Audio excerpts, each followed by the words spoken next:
সেটা ভূগোলের খুব ইম্পর্টেন্ট চ্যাপ্টার, ভীষণ ইম্পর্টেন্ট চ্যাপ্টার। চ্যাপ্টারটা হচ্ছে তোমার সেন্সাস, জনগণনা আর ভূগোলের।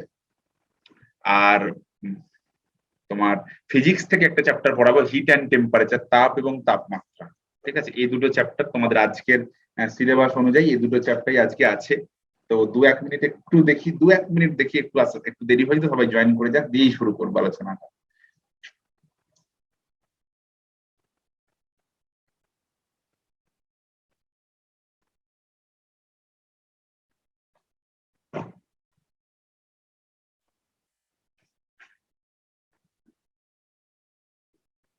প্রত্যেককে বিকাল বেলার শুভেচ্ছা।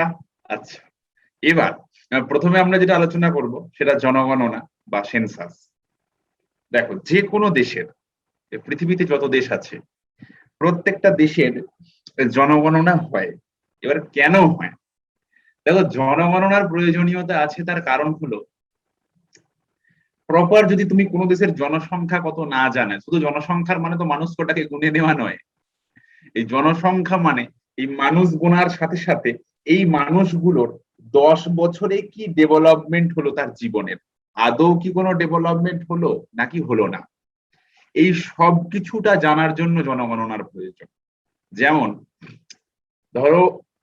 ধরো বাড়িতে 4 জন আছি, তাহলে জনগণনার মাধ্যমে কি জানে, শুধু কি এই 4 জনকে গুনছি না, এই জনগণনা থেকে আরো অনেক ডাটা রিপোর্ট নেওয়া হয়, যে সাক্ষরতার হার বাড়লো কিনা, তারপর তোমার এই জনগণনার উপর বেস করে HDI রিপোর্ট করা হয়, হিউম্যান ডেভেলপমেন্ট ইন্ডেক্স, এই বহু কিছু করা হয়। অর্থাৎ শুধুমাত্র মানুষ কটাকে গুনে নেওয়া নয়, মানুষের জীবন যাত্রার মানোন্নয়ন আদৌ কত হবার কথা ছিল, কিন্তু এখনো তো শুরু হয়নি ডিউ টু কোভিড সিচুয়েশন, 2021-এর কথা বলছি।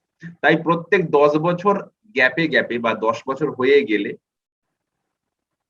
26/8, বলো কি তোমার খাতায় লেখা আছে না? দেখি, দাঁড়াও এক সেকেন্ড।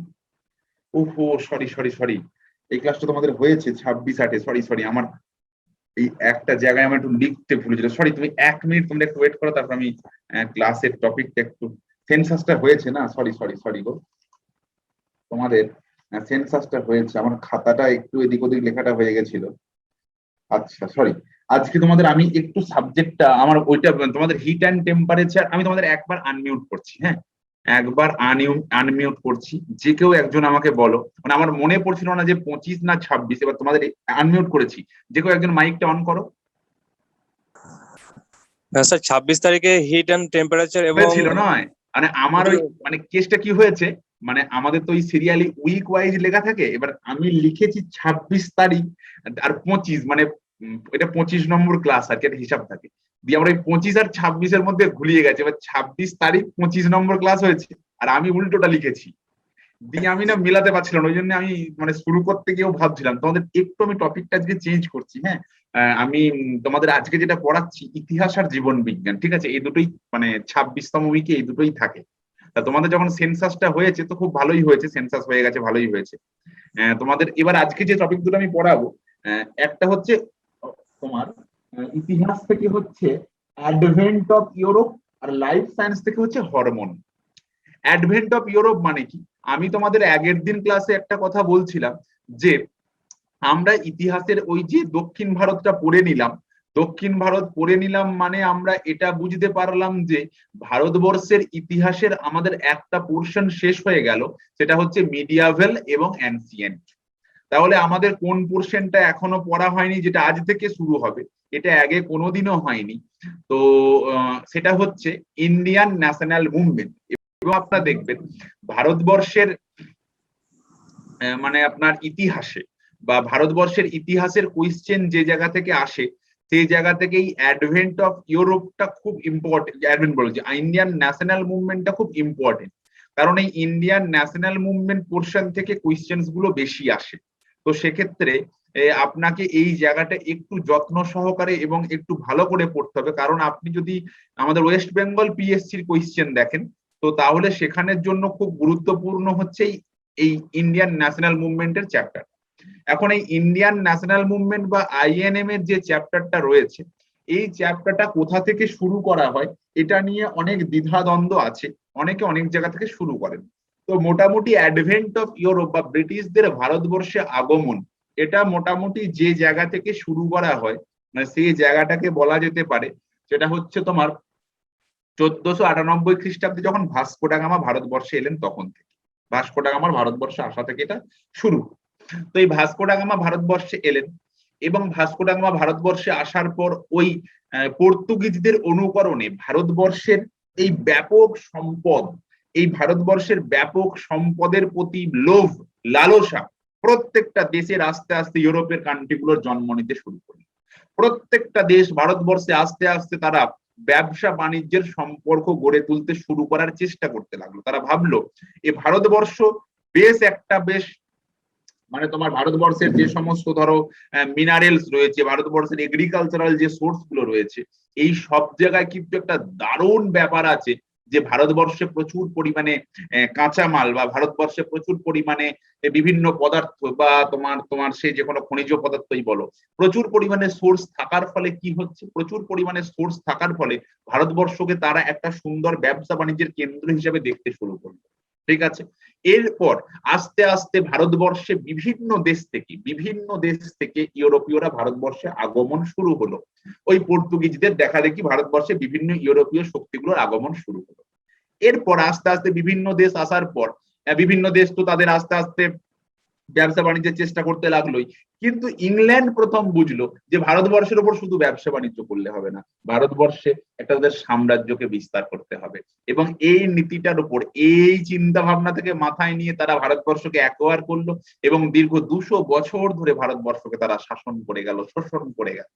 ঠিক আছে, এই গোটা কনসেপ্টটা আমরা জানবো আজকে, প্রথম জানবো যে এই ব্যবসা বাণিজ্য করার উদ্দেশ্যে ভারতবর্ষে ইউরোপের কোন কোন দেশের আগমন আস্তে আস্তে শুরু হলো এবং সেই সমস্ত দেশগুলো কি কি, এবং সেই সমস্ত দেশ থেকে যে সমস্ত ছোটখাটো খুঁটিনাটি তথ্যাদি পড়ে, সেই সমস্ত তথ্যাদিগুলো আমাদের আজকে জানতে হবে। এবং এটা করে নেওয়ার পর আমরা যেটা করব সেটা হচ্ছে তোমাদের যে টপিকটা করব সেটা হচ্ছে লাইফ সায়েন্স, সেটা আমি পরে আসছি। তো যাই হোক, তো দেখো দেওয়া আছে ইউরোপীয়দের ভারতে আগমন, এটাকে ইংরেজিতে বলা হয় অ্যাডভেন্ট অফ ইউরোপ। ঠিক আছে, তাহলে আমি কি বললাম, এই ভারতবর্ষে অর্থাৎ এই ভারতবর্ষে আসাটা যারা শুরু করেছিল তারা অবশ্যই পর্তুগিজ। অনেক সময় পিএসসি তে একটা খুব সুন্দর কোয়েশ্চেন দেয়, যে একটা রিঅ্যারেঞ্জ দেয়, একটা সাজাতে দেয় যে ভারতবর্ষে কারা এসেছিল। প্রথম তো এসেছিল পর্তুগিজরা ভারতে এসেছিল, তারপর এসেছিল ডেনস, তারপর ডাচ, তারপর ডেনস, তারপর ইংল্যান্ড, তারপর ফ্রান্স। অর্থাৎ এই যে সিকোয়েন্স, প্রথম পর্তুগিজ, তারপর ডাচ, তারপর ডেনস, তারপর এলো ইংল্যান্ড এবং শেষে এলো ফ্রান্স। এরকম তো ছোটখাটো কোশ্চেন আসতেই পারে যে প্রথম কে এসেছিল, শেষে কে এলো, এরকম তো আসতেই পারে। আবার অনেক সময় এই সিকোয়েন্সটাও চলে আসে। ঠিক আছে, তাহলে দেখো 1498 খ্রিস্টাব্দে পর্তুগিজরা ভারতবর্ষে আসার জলপথ আবিষ্কার করলেন। কে জলপথটা আবিষ্কার করেছিল? 1498 খ্রিস্টাব্দে কলকাতায় এসে পৌঁছালেন কে? Vasco da Gama. কোথায় এলেন? কালিকট বন্দরে এসে পৌঁছালেন। ঠিক আছে, তারপরে ভারতবর্ষে কারা এলো? ডাচরা এসেছিল, তারপর ডেনস, তারপরে ছিল ইংরেজ, তারপরে ছিল ফ্রান্সরা ভারতবর্ষে এসেছিল। তাহলে সব থেকে লাস্ট বা শেষে কারা এসেছিল ভারতবর্ষে? এরা। প্রথম কারা এসেছিল? পর্তুগিজরা। ভারতবর্ষে প্রথম কোন ইউরোপীয় শক্তি ভারতবর্ষে এসেছিল? একটা খুব সুন্দর কোয়েশ্চেন দেয়, ভারতবর্ষে প্রথম কোন ইউরোপীয় ভারতবর্ষে এসেছিল ইউরোপ থেকে? তার উত্তর অবশ্যই ভাস্কো ডা গামা। আর একটা প্রশ্ন খুব সুন্দর দেয়, ভারতবর্ষ থেকে কোন মানুষ বা ভারতবর্ষের কোন মানুষ প্রথম ইউরোপ গেছিল? দারুণ কোয়েশ্চেন, তাদের রাজা রামমোহন রায়। তো যাই হোক, তো তাহলে প্রথমে কারা এলো? পর্তুগিজরা এলো। তাহলে পর্তুগিজরা কবে এলো? 1498 সালে। কে এলো? ভাস্কো ডা গামা নিয়ে এলো। ভাস্কো ডা গামা এলো 1498 সালে, ভাস্কো ডা গামা। ঠিক আছে, কোথায় এলো? কালিকট বিমানবন্দরে এসে পৌঁছালো। এই কালিকট বিমানবন্দরে তখন রাজা ছিলেন জ্যামোরিন। জ্যামোরিন ছিলেন একজন হিন্দু রাজা। তিনি বেশ সুন্দর করে পর্তুগিজদের বরণ করে নিলেন আর কি, মানে পর্তুগিজদের ওয়েলকাম জানালেন। A warm welcome for the Portuguese. কে জানিয়েছিলেন? তৎকালীন তোমার কালিকট বন্দরের যিনি কালিকট বা ওই সংলগ্ন এলাকার যিনি রাজা ছিলেন, ইনি অবশ্যই একজন হিন্দু রাজা ছিলেন, জ্যামোরিন। বেশ ভালো করে একটা অভ্যর্থনা জানালেন। ঠিক আছে, তারপরে এই পর্তুগিজরাই তাহলে কি বললাম, তারাই হলো প্রথম প্রথম ইউরোপীয় শক্তি যারা ভারতবর্ষে এসেছিল। সালটার নাম কত? 1498 সাল। ঠিক আছে, এবং এখান থেকে খুব সুন্দর কোয়েশ্চেন আছে। দেখো, ইংল্যান্ড ভারতবর্ষ ছেড়ে চলে গেছে 1947 সালে, ইংল্যান্ড চলে গেছে, কিন্তু পর্তুগিজরা সব শেষে ভারত ত্যাগ করেছিল 1961 সালে। অর্থাৎ ভারতবর্ষের যে সমস্ত প্রদেশগুলো পর্তুগিজদের দখলে ছিল তারা স্বাধীনতা পেয়েছিল, বা তারা তাদের কাছ থেকে পর্তুগিজরা ছেড়ে চলে গেছিল 1498 এসে 1961-তে। সেই জন্য বলা হয় যে ফার্স্ট এসেছিল, যে ফার্স্ট এসেছিল পর্তুগিজ, তারাই সবার শেষে গিয়েছিল। পর্তুগিজরা এসেছিল কবে? 1498। গেছিল কবে? 1961। ঠিক আছে, বেশ। এই ভারতবর্ষে এসে তারা কালিকটে উঠেছিল, কিন্তু তারা যে বাণিজ্য কুঠি, অর্থাৎ তারা যে ব্যবসা বাণিজ্য করতে এসেছে ভারতবর্ষে, তারা কেন এসেছে? Why they come in India? For trading purpose. মনে রেখো, এরা কিন্তু এরা নয়, এরা সহ বিভিন্ন ইউরোপীয় শক্তি যারা ভারতবর্ষে এসেছিল তারা প্রত্যেকে ছিল ফর ট্রেডিং পারপাস, তাদের নিজেদের ব্যবসা বাণিজ্য করতে এসেছিল ভারতবর্ষে। পরবর্তীকালে ভারতবর্ষে এসে তাদের খুব পছন্দ হয়ে যায়, ভারতবর্ষের এত সম্পদ সম্পত্তি দেখে খুব পছন্দ হয়ে গেছিল। তারপর তো আমরা জানি কি হয়েছে। ঠিক আছে, তো যাই হোক, তারা প্রথম বাণিজ্য কুঠি স্থাপন করলো 1502 সালে কোচিনে। তাহলে এসেছিল কত? 1498 সালে। 4 বছর পর কোচিনে, তাহলে আফটার 4 ইয়ার তারা কোচিনে কি করলো? তাদের প্রথম বাণিজ্য কুঠি, অর্থাৎ যেখান থেকে তারা ব্যবসা বাণিজ্য করবেন সেটা স্থাপন করলো। ঠিক আছে, এবার শুধুমাত্র তারা ওই একটা জায়গাতেই যে তাদের ব্যবসা বাণিজ্যের কুটির স্থাপন করেছেন বা একটা জায়গাতে ব্যবসা বাণিজ্য করবেন এরকমটা নয়। যখন কেউ ব্যবসা বাণিজ্য করতে আসবে, আর সবাই তো আর এটা লিখবে না যে আমাদের কোনো শাখা নেই, তাহলে ওই একটা জায়গাতেই ব্যবসা বাণিজ্য করবো, এরকমটা তো হতে পারে না, বা এরকমটা ভাবা। সরি, তোমাদের স্ক্রিনের উপর একটা ওই মেসেজ এসেছে, ওটা চলে যাক, আমি কেটে দিচ্ছি। তো যে সেখানেই ব্যবসা বাণিজ্য করবে এরকম ভাবাটা আমাদের ভুল। তারা শুধুমাত্র ওই জায়গার মধ্যে সীমাবদ্ধ থাকেনি, ভারতবর্ষের বিভিন্ন প্রদেশে বিভিন্ন স্থানে তারা ব্যবসা বাণিজ্যের জন্য ব্যবসা বাণিজ্যের কুটির স্থাপন করতে লাগলো। যেমন কোচি,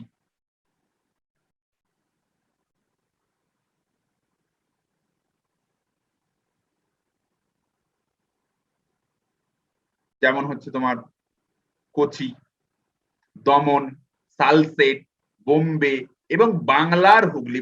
পরীক্ষায় প্রশ্ন আসতে পারে যে বাংলার কোন জায়গায় তারা ব্যবসা বাণিজ্যের কুটির স্থাপন করার কথা ভেবেছিলেন। বাংলার যে জায়গায় তারা ব্যবসা বাণিজ্য কুটির স্থাপন করার কথা ভেবেছিলেন সেটা অবশ্যই করে হচ্ছে হুগলি। হুগলি। ঠিক আছে, তাহলে প্রথম কোথায়? পরীক্ষার খুব কোশ্চেন আছে, প্রথম কোথায়? প্রথম ব্যবসা বাণিজ্যের কুটির স্থাপন হলো 1498 সালে। তারা ভারতবর্ষে এলো, বাণিজ্য কুটির স্থাপন করলো 1502 সালে কোচিনে। এলে কোথায়? কালিকট। ঠিক আছে, আর বাংলার কোথায়? ইন বেঙ্গল। কোথায়? সেটা হচ্ছে হুগলি। পর্তুগিজদের বাণিজ্য কুটির স্থাপিত হলো। তো ভারতবর্ষের পর্তুগিজ গভর্নর কে ছিলেন? ভারতবর্ষের প্রথম, অর্থাৎ প্রথম পর্তুগিজ গভর্নর হয়েছিলেন ফ্রান্সিসকো আলমিদা। পরীক্ষার কোশ্চেনটা আসবে প্রথম কে গভর্নর হয়েছিল দিয়ে ভাস্কো ডা গামার নাম ছিল না। ভাস্কো ডা গামা আসার রুটটা আবিষ্কার করেছিলেন, এটাও ঠিক, কিন্তু ভাস্কো ডা গামা গভর্নর হননি। মানে ফর ট্রেডিং পারপাস পর্তুগিজ থেকে, পর্তুগাল থেকে তাদেরকে প্রথম তাকে কি বলবো, গভর্নর করা হয়নি। ঠিক আছে, এরপর একটা পরীক্ষার খুব ইম্পর্টেন্ট কোয়েশ্চেন আছে, ব্লু ওয়াটার পলিসি, বা বাংলায় বলা হয় নীল জলনীতি।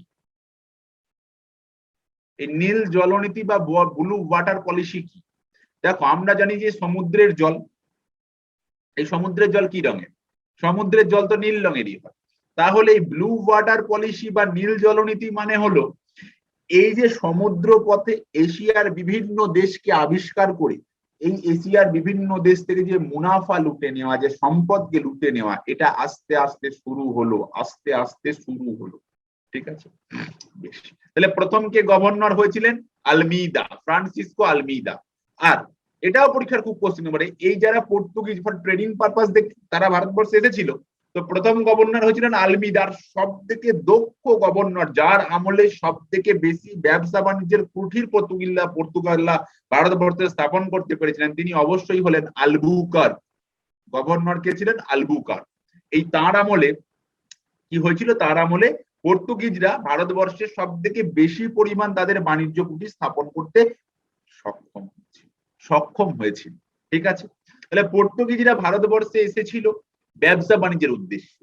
আর ভারতবর্ষের আর একটা জিনিস তারা ভারতবর্ষে আসার সময় নিয়ে এসেছিল, যেটার চাষ, যেটার ব্যবহার ভারতবর্ষে আগে জানতো না।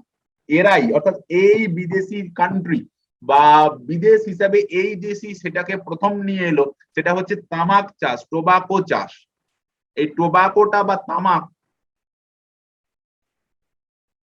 এই টোবাকো বা তামাক কিন্তু তারাই ভারতবর্ষ, অর্থাৎ ভারতবর্ষে এই পর্তুগিজদের আসার আগে, পর্তুগিজদের ভারতবর্ষে আসার পূর্বে কিন্তু তামাকের ব্যবহার সেভাবে কিছু জানতো না।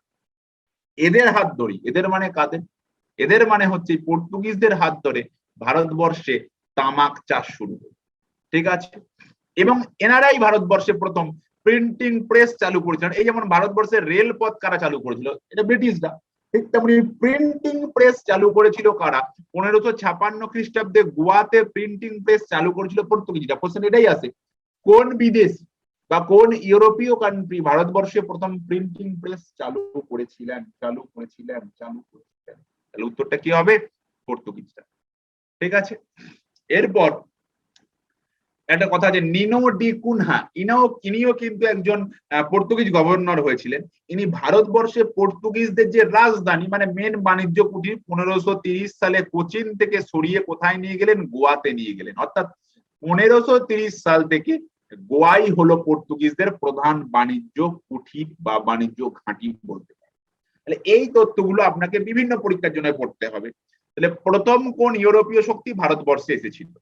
তার উত্তর পর্তুগিজ। কত সালে? 1498। কোথায়? কালিকট বিমানবন্দরে। তখন কালিকট বিমানবন্দরের রাজা কে ছিলেন? জ্যামোরিন।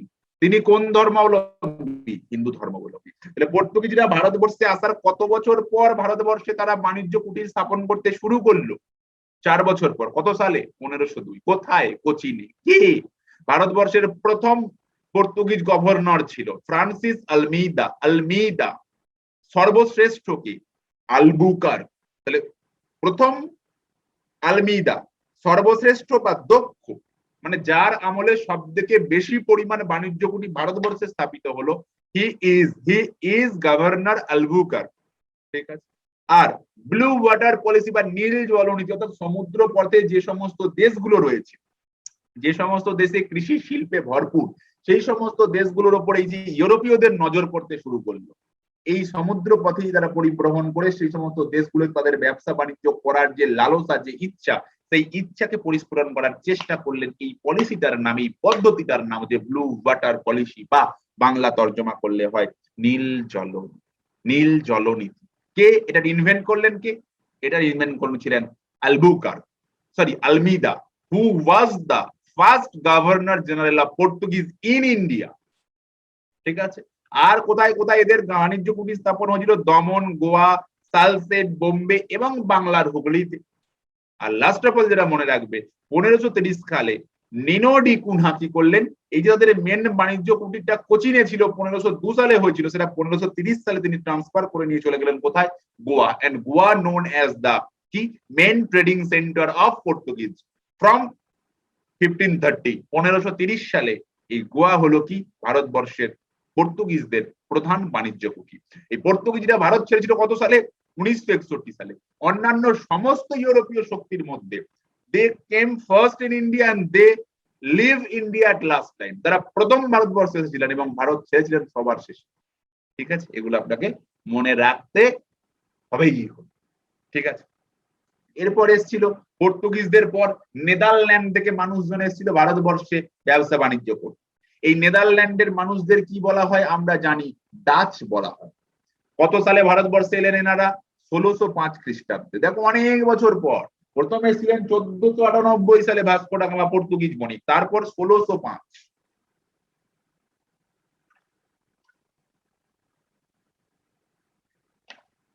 কারা এলেন? ডাচেরা এলেন।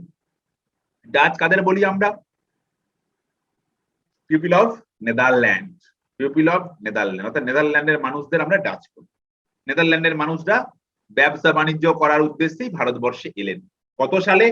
1605। ভারত ছেড়েছিলেন কত সালে? 1769। দেখো পর্তুগিজদের পর ভারতে এসেছিলেন কারা? ডাচেরা। ঠিক আছে, এই ডাচেদের প্রথম ব্যবসা বাণিজ্য কুঠি কোথায় স্থাপন হলো? মুসলিপট্টনমে। কত সালে? এই 1605-6 সালেই প্রতিষ্ঠা হয়েছিল। ঠিক আছে, এই 1605 সালের ভারতবর্ষে আসার আগে এরা কি করেছিল, আমাদের যেমন তোমার একটা ধরো ব্রিটিশ ইস্ট ইন্ডিয়া কোম্পানি গঠন হয়েছিল, তো এদের 1602 সালে ডাচরা ভারতবর্ষে আসার আগে ওদের United East India Company for Netherland স্থাপন হয়েছিল। এই United East India Company for নেদারল্যান্ডের কাজ কি ছিল? ফর ট্রেডিং পারপাস তারা ভারতবর্ষে আসবে, ব্যবসা বাণিজ্যের উদ্দেশ্যে। আমি বারবার বলছি, যে সমস্ত ইউরোপীয় শক্তি প্রথমে ভারতবর্ষে এসেছিল তারা ব্যবসা বাণিজ্যের উদ্দেশ্যেই ভারতবর্ষে এসেছিল। পরবর্তীকালে ভারতবর্ষের এই সুজলা সুফলা শস্য শ্যামলা, এত রকম ভ্যারাইটি, এত রকম কৃষিজ ব্যাপার, এত শিল্প, এই সব কিছু দেখে তারা প্রেমে বললো ভারতবর্ষে। তখন ভাবলো শুধুমাত্র বাণিজ্য কেন, এবার ভারতকে দখল করা দরকার। ঠিক আছে, তাহলে এবার আমরা ডাচ পড়ছি। 1605 সালে যারা এলো United East India company of Netherland, এই ডাচের অর্থাৎ নেদারল্যান্ড এই কোম্পানি ভারতবর্ষে ব্যবসা বাণিজ্যটাকে রুল করার দায়িত্ব নিল বা চালাতে শুরু করলো। এরা ভারতবর্ষে এসে প্রথম যে বাণিজ্য কুটির স্থাপন হলো কত সালে? এদের পুলিকটে বাণিজ্য কেন্দ্র স্থাপন হলো। অর্থাৎ এদের ফার্স্ট ট্রেডিং সেন্টার কোথায়? পুলিকট। WBCS 2019 সালের কোশ্চেন। ডাচেদের প্রথম বাণিজ্য কুটির কোথায় স্থাপিত হয়েছিল? Your answer is Pulicat. Pulicat কোথায়? পুলিকট। ঠিক আছে, বেশ। বঙ্গদেশে 1769 সালে বিদারের যুদ্ধে ব্রিটিশ সেনাবাহিনীদের কাছে ডাচরা পরাজিত হলো এবং ডাচরা পরাজিত হয়ে বুঝতে পারলো ভারতবর্ষে তাদের আর বেশি দিন ব্যবসা বাণিজ্য করা যাবে না। পরীক্ষার প্রশ্ন, এই বিদারের যুদ্ধ কাদের সাথে কাদের হয়েছিল? বিদারের যুদ্ধ ব্রিটিশদের সাথে হয়েছিল। কাদের? এই ডাচ বা United East India company of Netherlands. কবে হয়েছিল? 1769 সালে, 1759। ঠিক আছে, তাহলে ডাচ হলো। তাহলে ডাচ কাদের বলি? The people of Netherland known as Dutch. প্রথম বাণিজ্য কুটির কোথায় হলো? মুসলিপট্টনম। প্রধান বাণিজ্য কুটির মুসলিপট্টনম। প্রথম বাণিজ্য কুটির মুসলিপট্টনম। ঠিক আছে, প্রধান পুলিকট। আর প্রথম তাহলে ফার্স্ট মুসলিপট্টনম, আর মেন সেন্টার হচ্ছে পুলিকট, যেটা আমরা একটু আগে দেখলাম গোয়ায় যখন ওদের ছিল, পর্তুগিজদের ট্রান্সফার করে গোয়ায় এসেছিল। আর এদের যে ভারতবর্ষে রাজত্ব করতে এলো, কিন্তু ভারতবর্ষে এসে তারা বুঝে নিয়েছিল যে আমরা ভারতবর্ষে বেশি দিন রাজত্ব করতে পারবো না বাবা, চলে যেতে হবে। কি করে বুঝতে পেরেছিল? বিকজ সেই সময় ভারতবর্ষে চলে এসেছে ব্রিটিশ ইস্ট ইন্ডিয়া কোম্পানি, এবং ব্রিটিশ ইস্ট ইন্ডিয়া কোম্পানি ভারতবর্ষে এসে ভারতবর্ষকে আস্তে আস্তে এনগালফ করা শুরু করেছিল। বাণিজ্যিক উদ্দেশ্য নিয়ে ভারতবর্ষে এসে তারা শুরু করেছিল ভারতবর্ষের উপর নিপীড়ন অত্যাচার, ভারতবর্ষকে দখল করে নেবে, এরকম একটা মানসিকতা তাদের শুরু হয়েছে। এই বিদরের যুদ্ধে ডাচরা সম্পূর্ণরূপে পরাস্ত হলেন এবং পরাস্ত হয়ে ভারত জয়ের স্বপ্ন তাদের চলে গেল। তারপর ভারতবর্ষে কে এসেছিলেন? ডেনমার্কের পিউপিলকে বলা হতো ডেনস। 1616 সালে যারা ভারতবর্ষে এসেছিলেন এবং 1845 সালে এরা ভারত ছেড়েছিলেন। এদের থেকে একটা সব থেকে গুরুত্বপূর্ণ কোশ্চেন হচ্ছে, এই ডেনস হলো একমাত্র ভারতবর্ষে আসা ইউরোপিয়ান কান্ট্রি যারা কি করেছিলেন, যারা ভারতবর্ষে তাদের যে বিজনেস সেন্টার বা যে ট্রেডিং সেন্টার সেটা ব্রিটিশদের বিক্রি করে দিয়ে ভারত ছেড়ে চলে গেছিলেন। এটা এমন কোন দেশ নেই। হ্যাঁ, এই ডাচরা, এই ডেনসরা বা পিপল অফ নেদারল্যান্ড, যেটা ডেনস আমরা বলি, এরা ভারত ছেড়েছিল কেন? এরা কিন্তু বেঁচে দিয়ে যায়নি। এরা ইংল্যান্ডের কাছে যুদ্ধে হেরে গেছিল, বুঝে গেছিল ইংল্যান্ড দখল করে নেবে, আমাদের এখানে প্রভাব বিস্তার করার কিছু নেই, তাই তারা ভারত ছেড়েছিল। কিন্তু ডেনসদের ক্ষেত্রে ব্যাপারটা আলাদা। ডেনসরা 1845 সালে তাদের যত ব্যবসা বাণিজ্য কেন্দ্র বা কুটির রয়েছে সেগুলো সব ইংরেজদের কাছে বিক্রয় করেন। ভেরি ভেরি ইম্পর্টেন্ট এই জায়গাটা, এই জায়গাটা আপনাকে মনে রাখতে হবে। এরা কিন্তু বাণিজ্য কুটিরগুলো ছেড়ে দিয়ে পালায়নি, বাণিজ্য কুটিরগুলো সব বিছিয়ে দিল ইংল্যান্ড। তাহলে একমাত্র ইউরোপিয়ান কান্ট্রি ডেনস যারা তাদের বাণিজ্য কুটিরগুলোকে বেচিয়ে দিয়েছে। ঠিক আছে,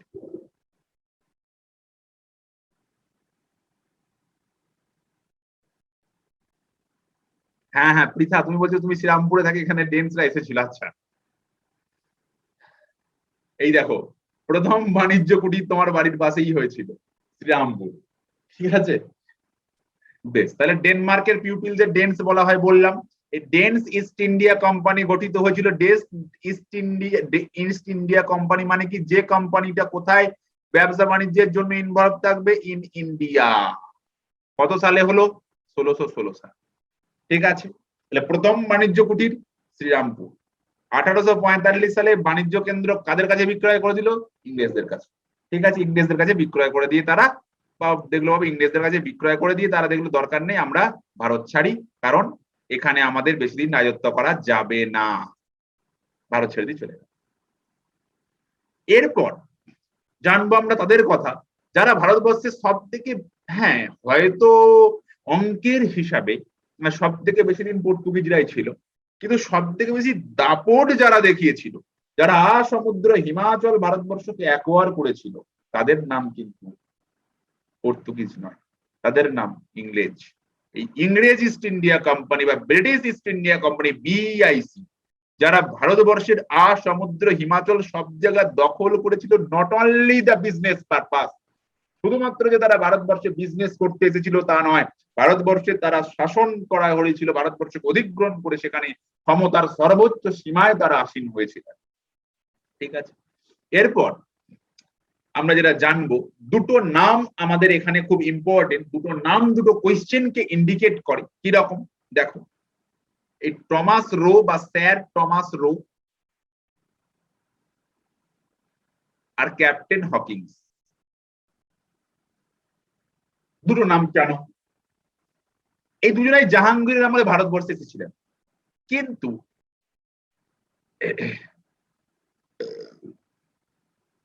এই টমাস রো এর আগে ভারতবর্ষে এসেছিলেন ইনি ক্যাপ্টেন হকিংস। ইনি ফার্স্ট জাহাঙ্গীরের দরবারে এসেছিলেন, কিন্তু জাহাঙ্গীরকে তেমন ভাবে তার দ্বারা মোটিভেট করতে পারেননি যাতে করে জাহাঙ্গীর তার সমস্ত কথা মেনে নেবে, এরকমটা ঘটেনি। অর্থাৎ এই ক্যাপ্টেন হকিংসকে ইংল্যান্ডে ফিরে যেতে হয়েছিল এক প্রকার শূন্য হাতে, কারণ ক্যাপ্টেন হকিংস পারেননি এনাকে অর্থাৎ জাহাঙ্গীরকে ইমপ্রেস করে সে জায়গায় ক্ষমতায় আসীন। কেন পারেননি? কারণ ক্যাপ্টেন হকিংস জাহাঙ্গীরের মধ্যে তেমন কোনো প্রভাব বিস্তার করতে পারেননি। কিন্তু স্যার টমাস রো এই ভারতবর্ষে, যদি বলে কোন ব্রিটিশ ভারতবর্ষে ইংরেজদের ব্যবসা বাণিজ্য কেন্দ্র গঠনের সব থেকে অগ্রণী ভূমিকা নিয়েছিল, ভদ্রলোকের নাম স্যার টমাস রো। ঠিক আছে, এই দুজনাই, এই টমাস রো এবং ক্যাপ্টেন হকিংস দুজনাই কিন্তু জাহাঙ্গীরের রাজসভাতেই ছিলেন বা জাহাঙ্গীরের দরবারেই এসেছিলেন, বাবা তোমার দরবারে সব পাগলের খেলার মতো, কিন্তু জাহাঙ্গীরের দরবারে বেশি আলোকিত করতে পারেননি ক্যাপ্টেন হকিংস। তাহলে ফার্স্ট এসেছিলেন ক্যাপ্টেন হকিংস, বাট সব থেকে ভালো ব্যবসা বাণিজ্য জমালেন যিনি, তিনি হলেন স্যার টমাস। দুজনাই কার আমলে? At the time of Jahangir, Mughal সম্রাটকে ছিলেন সে সময় জাহাঙ্গীর, সেই সময় তারা ভারতবর্ষে ছিলেন। ঠিক আছে, এই ব্রিটিশ ইস্ট ইন্ডিয়া কোম্পানি বা বিইআইসি, ব্রিটিশ ইস্ট ইন্ডিয়া কোম্পানি গঠন হয়ে গেল 1599 সালে। ঠিক আছে, তারপর 1600 সাল থেকে ব্রিটিশ ইস্ট ইন্ডিয়া কোম্পানির হাতেই ভারতবর্ষের ব্যবসা বাণিজ্যের এই সমস্ত দায়ভারকে ছেড়ে দেওয়া হলো। এর রাজকীয় সনদ বলা হয়। রাজকীয় সনদ কত সালে প্রদান করা হলো ব্রিটিশ ইস্ট ইন্ডিয়া কোম্পানিকে? 1600 সালে। তারপর ভারতবর্ষে তারা আস্তে আস্তে বাণিজ্য কেন্দ্র থেকে বা শুধু বাণিজ্য করব এই ধ্যান ধারণা থেকে বেরিয়ে এসে ভারতবর্ষে রাজত্ব করব এই চিন্তা ভাবনা করতে শুরু করে দিলেন। ঠিক আছে, বেশ। Company, Bharat east India company কোথায় প্রথম বাণিজ্য কুটির স্থাপন করলো? মুসলিপট্টনম, দক্ষিণ ভারতের মুসলিপট্টনমে প্রথম বাণিজ্য কুটির নির্মাণ করলেন। ঠিক আছে, প্রথম বাণিজ্য কুটির, এটা কোন ভারতে? দক্ষিণ ভারতে। এরপরই পূর্ব ভারতে তাদের যে প্রথম বাণিজ্য কুটির সেটা কি ছিল? সেটা ছিল উড়িষ্যার হরিহরপুর এবং বালাসোর।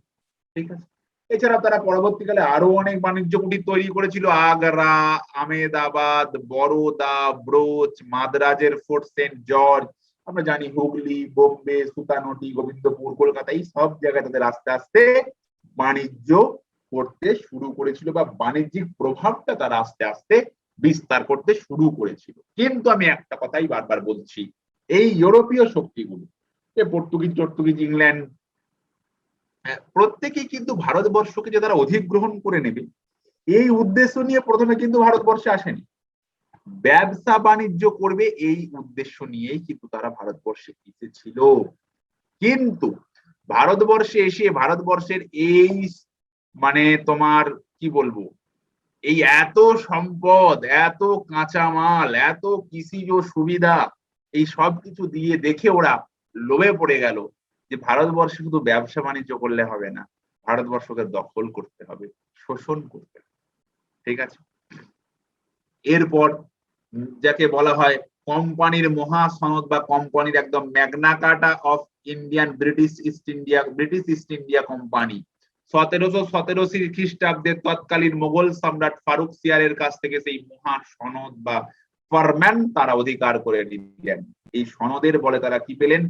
বাংলা, বিহার, উড়িষ্যায় বিনা শুল্কে বাণিজ্যের অনুমতি। অর্থাৎ বাংলা, বিহার বা উড়িষ্যা এই সমস্ত জায়গায়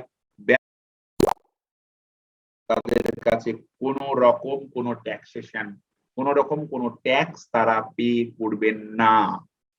ঠিক আছে, এরকম একটা সুন্দর অনুমোদন তারা পেয়ে গেল। ব্যাস, বিনা শুল্কে বাণিজ্যের অনুমতি বাংলা, বিহার, উড়িষ্যায়। ভাবো, বাণিজ্য করবে কিন্তু সরকারকে কোনো ট্যাক্স দেবে না। একেই বলা হয় ব্রিটিশ, এটাই হচ্ছে ব্রিটিশ ইস্ট ইন্ডিয়া কোম্পানির ম্যাগনা কার্টা ফর ইন্ডিয়ান ট্রেড। অর্থাৎ তারা ভারতবর্ষের এই যে ব্যবসা বাণিজ্য করতে শুরু করবে, সেই ব্যবসা বাণিজ্য করতে শুরু করার আগে একটা মানে মানে জীবন্ত একটা দলিল পেয়ে গেল তারা, যে মহাসনদ পেয়ে গেল, যেখানে তাদের আর কোনো বাধা রইল না, কোনো পিছুটান রইল না। ভারতবর্ষে ব্যবসা বাণিজ্য দারুণ, এরকম একটা মানসিকতা নিয়েই তারা চলতে শুরু। ঠিক আছে, তাহলে বিনা শুল্কে ব্যবসা বাণিজ্য করার অনুমোদনটা পেয়ে গেল। ঠিক আছে, তো এখান থেকে একটা কোশ্চেন, এটা তোমাদের নোটে আমি পরবর্তীকালে অ্যাড করেছি, সেটা হচ্ছে কোন জাহাজে করে ইংল্যান্ড থেকে প্রথম ক্যাপ্টেন হকিন্স ভারতবর্ষে এসেছিলেন? এটা একটা কোশ্চেন সালে। তো এটা হচ্ছে রেড ড্রাগন। ঠিক আছে, আর এই ইংরেজদের এটা প্রথম নয়, এটা হবে প্রধান বাণিজ্য কুটি ছিল সুরাট।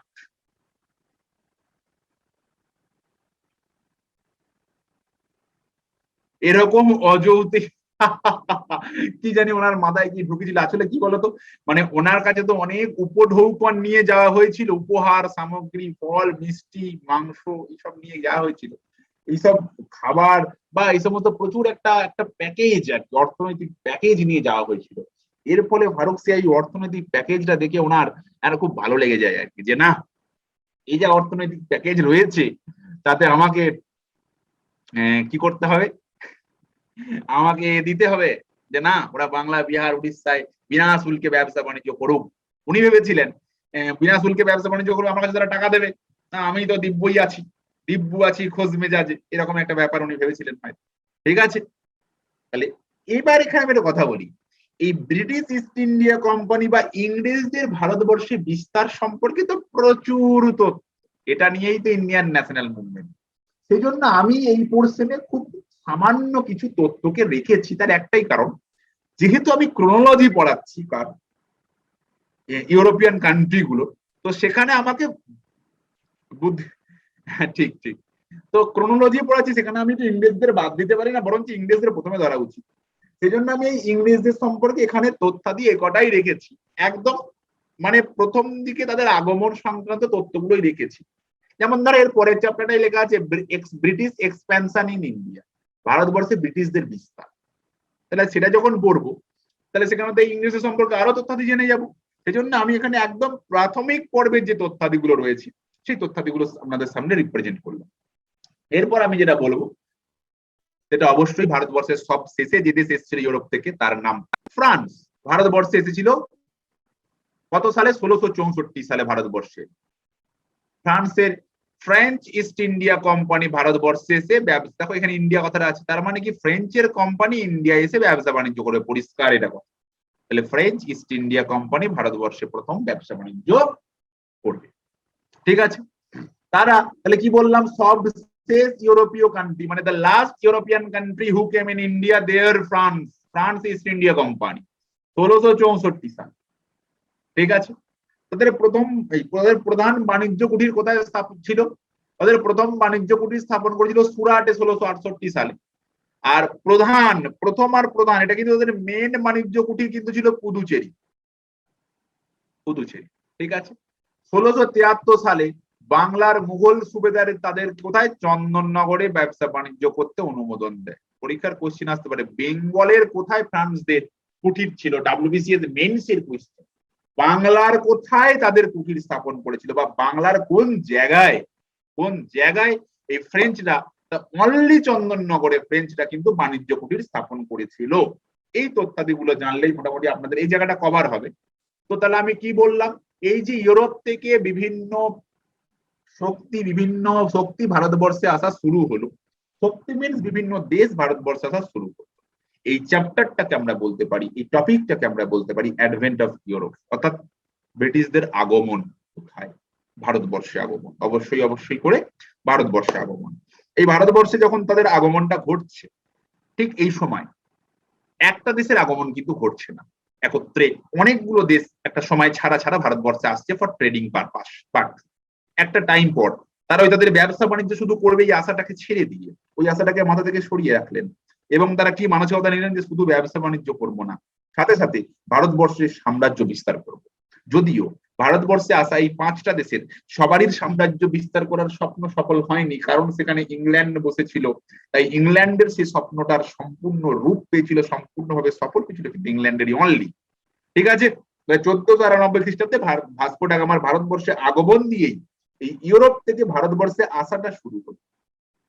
প্রথম এলো পর্তুগিজ, তারপর এলো ডাচ, তারপর ডেনস, তারপর ইংল্যান্ড, আর লাস্ট অফ অল এলো ফ্রান্স। প্রথমে কারা? পর্তুগিজ। প্রথমে এসেছিল বাট সবার শেষে গেছিল সেটাও Portuguese. They first came in India but left India last time. They came India in 1494, 98, 1499, but left India in 1961. 1961 সালে ভারত ছেড়েছিল। এই পর্তুগিজরা আসার পর ভারতবর্ষে কারা এলো? নেদারল্যান্ডের পিপল যারা এসেছিল, ডাচেরা এসেছিল। তারপর ডেনস, পিপল অফ ডেনমার্ক। এই Denmark is the only country, তারা কি করেছিল, যারা তাদের সাম্রাজ্য বা তারা যে কটা ট্রেডিং সেন্টার ফর্ম করেছিল, তারা যে কটা বাণিজ্য কুটির স্থাপন করেছিল, সেই ব্যবসা বাণিজ্য কুটির গুলো কি করলো তারা? দে সোল্ড ইট ইনটু ইংল্যান্ড। তারা ভারতবর্ষের সেই সমস্ত বাণিজ্য কুটির গুলো ইংল্যান্ডকে বেচে। ঠিক আছে, কোন দেশ কিন্তু তাদের বাণিজ্য কুটির ইংল্যান্ডকে বেচে দেয়নি except Dutch, sorry Danes, people of Denmark known as Dutch. Okay, ডেনমার্কের মানুষদের কি বলা হয়? ডেনস বলা হয়। তো it is all about advent of Europe.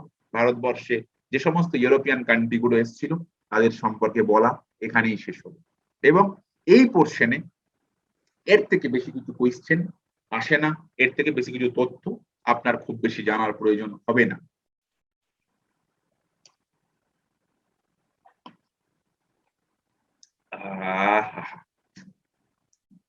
এরপর আমরা যে পোর্শনটা পড়বো সেটা হচ্ছে হরমোন। বায়োলজির একটা চ্যাপ্টার রয়েছে হরমোন।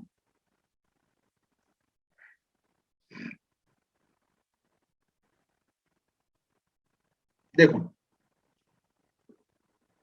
দেখবে আমাদের বাড়িতে যখন আমরা পড়তে বসি, মা তখন এসে বলে দূর পড়া শোনা যাচ্ছে না, ভালো করে পড়ছিস না, ভালো করে না পড়লে কি হবে। আবার অনেক সময় দেখবে পরীক্ষা চলে আসলে আমাদের পড়া টড়ার এই টেন্ডেন্সি গুলো অনেক অংশে বেড়ে যায়। তুমি যখন ছোট ছিলে তোমার শারীরিক গঠন একরকম ছিল, যত আস্তে আস্তে বড় হয়েছো তোমার শারীরিক গঠন as well as mental development এবং সবকিছুর আস্তে আস্তে পরিবর্তন ঘটেছে। বাইরে থেকে যখন যেমন কোনো উদ্দীপনা পেলে, বাইরে থেকে কোনো স্টিমুলি যদি আমাদেরকে একটা স্টিমুলাস সৃষ্টি করে, আমাদের মধ্যে যেটা উত্তেজনা উদ্দীপনার সৃষ্টি করে, তাহলে আমাদের কোনো কাজ করার ইচ্ছা মানসিকতা বেড়ে যায়। ঠিক তেমনই আমাদের দেহ থেকে এমন কিছু কেমিক্যাল সাবস্টেন্স খরিত হয় বা রাসায়নিক পদার্থ খরিত হয়, যে সমস্ত রাসায়নিক পদার্থগুলো আমাদের কি করে, আমাদের এই তোমার বিভিন্ন কাজ বা আমাদের শরীরের বিভিন্ন কাজগুলোর উদ্দীপনাকে এমন ভাবে বাড়িয়ে দেয় এবং সেই কাজগুলো খুব সুন্দরভাবে বা যে ম্যাচিউরিটি আসাটা এটা আস্তে আস্তে বাড়তে থাকে। ঠিক হরমোন এমন একটা বার্তা বাহক, হরমোন এমন একটা মেসেঞ্জার, তোমার মেসেঞ্জারে যেমন টুং টাং টুং টাং টুং টাং টুং টাং টুং টাং, মানে কি তুমি নেটটা অন অফ যদি অন আছে তখন ওই টুং টাং করে মেসেজ ঘটে, আর অনেকক্ষণ অফ আছে তুমি খুলে টুং টাং টুং টাং টুং টাং টুং টাং করে মেসেজ আসে। ঠিক তেমনই হরমোন হলো আমাদের একটা নির্দিষ্ট বয়স হওয়ার পর আমাদের দেহ থেকে এই রাসায়নিক পদার্থগুলোর আস্তে আস্তে ক্ষরণ হতে শুরু করে। এবং ক্ষরণ হওয়ার সাথে সাথে যত হরমোন আমাদের দেহ থেকে সিক্রেট হওয়া শুরু করে, আমাদের দেহের মেন্টাল ফিজিক্যাল ডেভেলপমেন্ট আস্তে আস্তে হতে শুরু করে। তো এই হরমোন সম্পর্কে আমরা আলোচনা করব। এই হরমোন উদ্ভিদের দেহ থেকেও ক্ষরিত হয়, প্রাণীদের দেহ থেকেও ক্ষরিত হয়।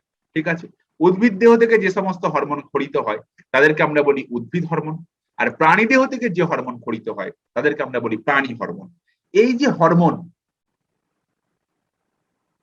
তাহলে কি বললাম, যে সমস্ত জৈবিক পদার্থ জীবদেহে প্রকৃতিগতভাবেই উৎপন্ন হয় এবং অল্প পরিমাণ ক্ষরিত হয়, কোথা থেকে ক্ষরিত হয়, কি কাজ করে, যেখান থেকে উৎপত্তি হয় সেখান থেকে দূরে, অর্থাৎ কোনো একটা নির্দিষ্ট গ্রন্থি বা কোনো একটা নির্দিষ্ট স্থল থেকে উৎপত্তি হয়ে সেটা সেই স্থলে কিন্তু কাজ করে না। ধরো পিটুইটারি থেকে উৎপন্ন হচ্ছে, তারপর সে গোটা দেহে বিভিন্নভাবে ছড়িয়ে পড়ছে, আমি সেটা পরে আসছি। তাহলে উৎপত্তি স্থলে কিন্তু তাদের কোনো কাজ নেই। উৎপত্তি স্থল থেকে অনেক দূরে কোনো বার্তাকে, কোনো মেসেজকে তারা বহন করে নিয়ে যায়। তাই জন্য এদেরকে কি বলা হয়, কেমিক্যাল মেসেঞ্জার বা রাসায়নিক দূত। এরা উৎপত্তি স্থলে কখনোই কাজ করে না, উৎপত্তি স্থল থেকে অনেক দূরে বা দূরবর্তী স্থানে গিয়ে ক্রিয়াশীল। ঠিক আছে, এরা আমাদের কি করে, নট অনলি ফিজিক্যাল মানে শুধু শারীরিক না, শারীরবৃত্তীয় কাজ এবং মানসিক যে পরিণতি সেটাও নিয়ন্ত্রণ করে। এবার আমরা কিছু উদ্ভিদ হরমোন সম্পর্কে জেনে নেব। মোটামুটি যে তথ্যগুলো পরীক্ষার জন্য খুব প্রয়োজন সেরকম কিছু হরমোনের কথা আমি বলবো। তো এই উদ্ভিদ হরমোনগুলো সাধারণত উদ্ভিদের দেহ থেকে ন্যাচারালি ক্ষরিত হয়। তবে এই যে হরমোনগুলো উদ্ভিদের দেহ থেকে ক্ষরিত হয়, এই হরমোনগুলোর কেমিক্যাল যে গঠন বা রাসায়নিক গঠনকে দেখে শুনে এরকম কিছু কৃত্রিম হরমোনও তৈরি করা হয়েছে। ঠিক আছে, বলি প্রথমে। তো প্রকৃতিগতভাবে উদ্ভিদের দেহে যে হরমোনগুলো ক্ষরিত হয়, অক্সিন, জিব্বারেলিন, সাইটোকাইনিন এরা ক্ষরিত হয়।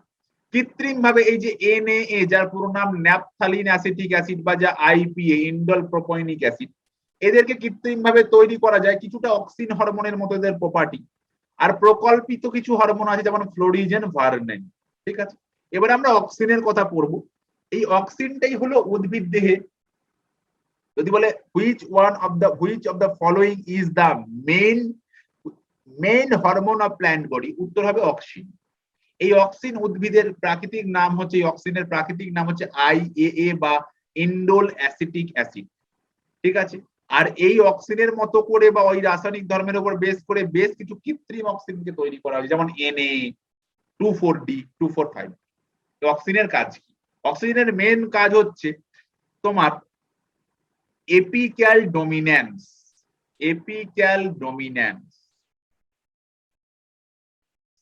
মানে হচ্ছে বাংলায় হচ্ছে আকার আয়তনে বৃদ্ধি করে। দেখবে উদ্ভিদের যে অংশগুলো আকার আয়তনে খুব বেশি বৃদ্ধি পায় সেই অংশগুলো এই অক্সিন হরমোন প্রেজেন্ট থাকে। এখন উদ্ভিদের আকৃতিগতভাবে যে সমস্ত জায়গাগুলো খুব বেশি বৃদ্ধি পায় সেটা একটা হতে পারে উদ্ভিদের কাণ্ডের টিপ পোর্শন এবং মূলের অগ্রভাগ। এই দু জায়গাতেই অক্সিন থাকে। এক জায়গায় আলোর বেশি ঘনত্বে অক্সিন অ্যাক্টিভ, আর এক জায়গায় আলোর কম ঘনত্বে অক্সিন অ্যাক্টিভ হতে পারে।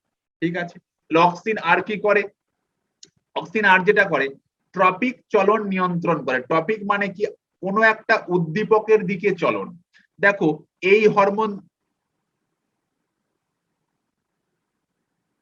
হ্যাঁ এই আমি একটু বুঝিয়ে দিই, দিয়ে আমি এগুলোর ফুল ফর্ম, এগুলোর কাজ আপনাদের লিখিয়ে দেব। ঠিক আছে, তো কি ট্রপিক চলন বলতে, দেখুন এই ট্রপিক চলন বলতে একটা লাইট বা আলোর দিকেও চলনকে নিয়ন্ত্রণ করে, আর একটা জলের দিকে চলনকেও নিয়ন্ত্রণ করে। কি রকম, কাণ্ড আলোর দিকে চলে যাচ্ছে, মূল জলের দিকে চলে যাচ্ছে, দু জায়গাতেই অক্সিন আছে। এই জলের দিকে যখন চলে যায় তখন তার নাম কি, লাইটের দিকে যখন যায় তার নাম ফটোট্রপিক, আর যখন জলের দিকে চলে যায় তখন তার নাম হাইড্রোট্রপিক। ঠিক আছে, এই দুটো চলন কি কন্ট্রোল করছে কিন্তু অ্যাকচুয়ালি অক্সিজেন। ঠিক আছে, আর এই যে কৃত্রিম অক্সিজেন বললাম 2,4-D, যার পুরো নাম হচ্ছে 2,4-ডাইক্লোরোফেনক্সি অ্যাসিটিক অ্যাসিড, আমি পরে লেখাচ্ছি।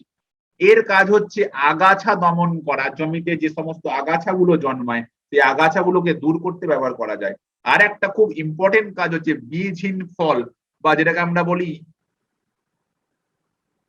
পার্থেনোকার্পি।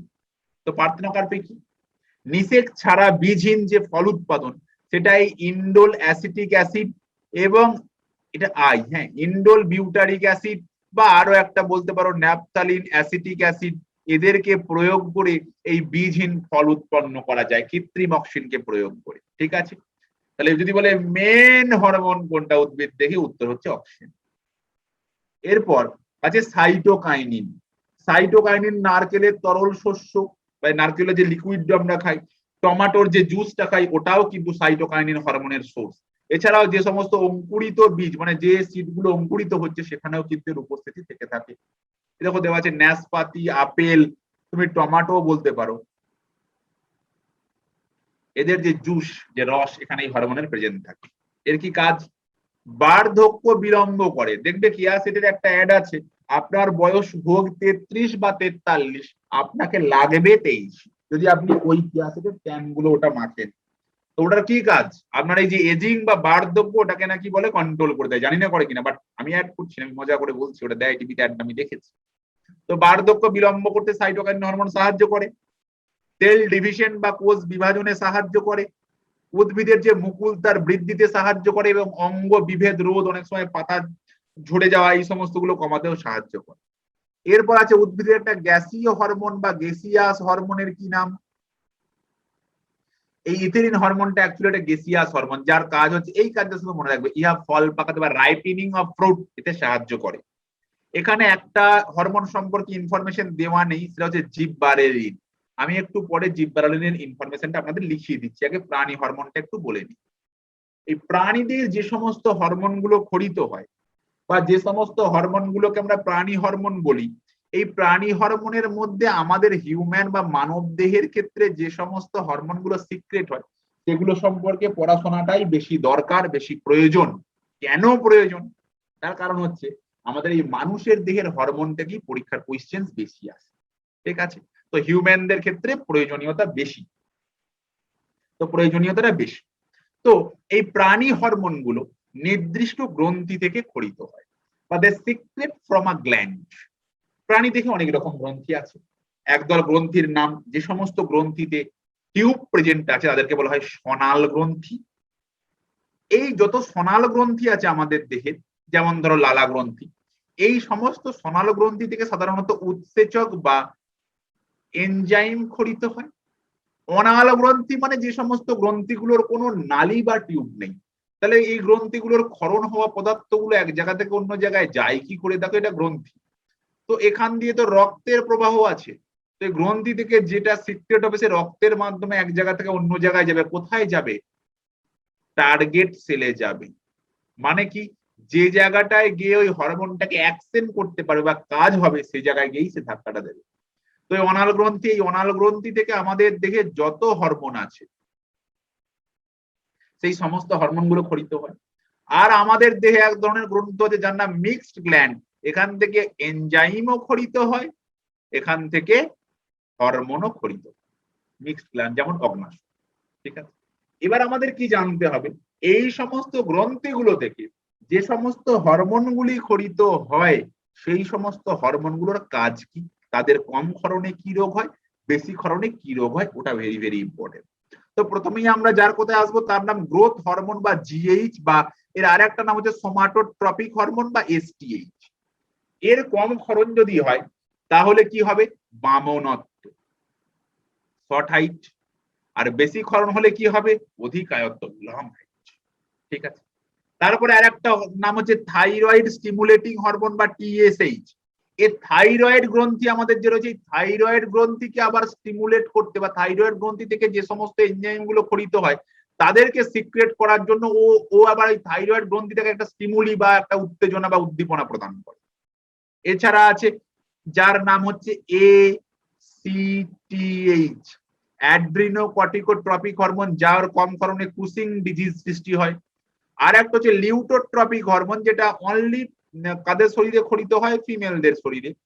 কি করে? স্তন গ্রন্থির বৃদ্ধি এবং দুগ্ধ নিঃসরণে সাহায্য করে। এগুলো হলো আমাদের এই পিটুইটারির অগ্রখণ্ড থেকে,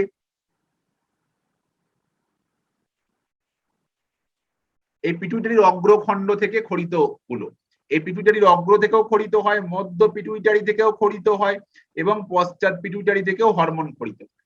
এই এত হরমোন খরিত হয় বলে পিটুইটারিকে আমরা কি বলি, প্রভুক গ্রন্থি বা মাস্টার গ্ল্যান্ড।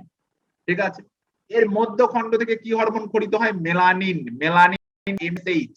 ঠিক আছে, আর পশ্চাৎ খণ্ড থেকে কি খরিত হয়, এডিএইচ বা অ্যান্টি ডাইউরেটিক হরমোন, যার অভাব হলে কি হয় মনে রেখো, বহুমূত্র বা ডায়াবেটিস, এই বানানটা ভুলেছি, ইনসিপিডাস,